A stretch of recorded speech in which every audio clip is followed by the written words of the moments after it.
Morning Lightning fans, it's Nolan from Lightning Review.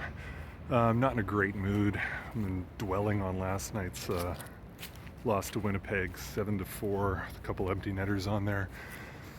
If you remember the first episode of Shoresy, where the team just gets beat up and the coach is like, "That's a good team over there, boys, that's a good team, and you battled them." It's like, no, there's no moral victories here. Yeah, Winnipeg's good. They were 10-1, or 10-1. Now they're 11-1. But the Lightning gave this game away. Like, the first period was such a gift for them. You know, the fact that the Brandon Hagel goal didn't get called back is almost a miracle. Having Braden Point score on the power play that came off the coach's challenge, those are gifts. You've got a 2-0 lead on a great team. Yeah, you've got your awful backup goaltender in net, but like, you've got a good start. You can settle this down, and they just found time and time again ways to give this game away. They made awful plays. The defense, Ryan McDonough made a really uncharacteristic giveaway.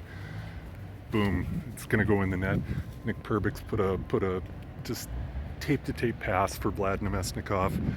If Vlad Namestnikov is scoring a goal on you, you're fucking up. We all love him. Two-time Bolt, what a legend. But if he's scoring on you, it's because you fucked up, and Nick Perbix fucked up. And here's the thing about Jonas Johansson. I'm sneaking through a tunnel. Here's the thing about Jonas Johansson. He's a minimum wage goaltender. And that's because he's not very good. If you're going to make mistakes with your starting goaltender in net, your starting goaltender is going to cover up some of those mistakes.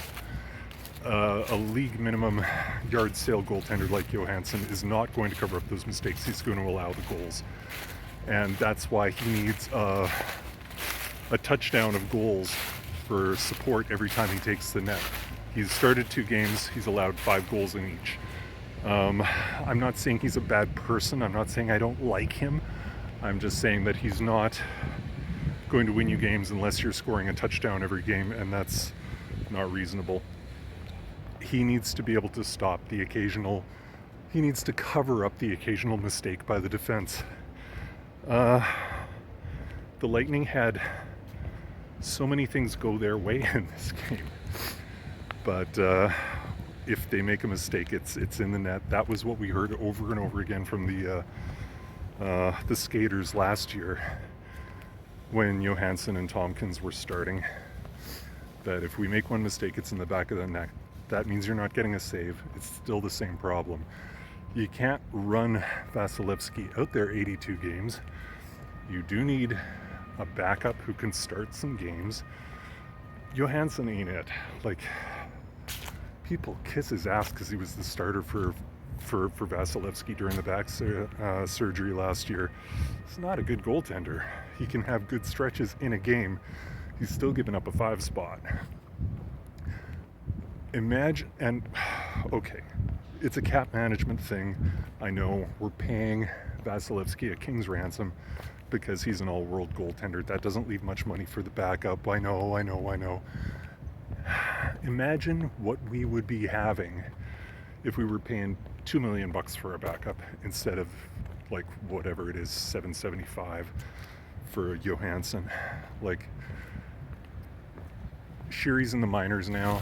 If we can shed that cap hit somehow, and actually, what if we actually had an NHL goaltender as the backup? And you could start him 20 games with some confidence, or at least not, like, shitting and puking at the same time at the thought of what they're going to do to you. Because this was a 100% winnable game. 100% winnable game. But if every mistake is in your net, they're not going to go your way.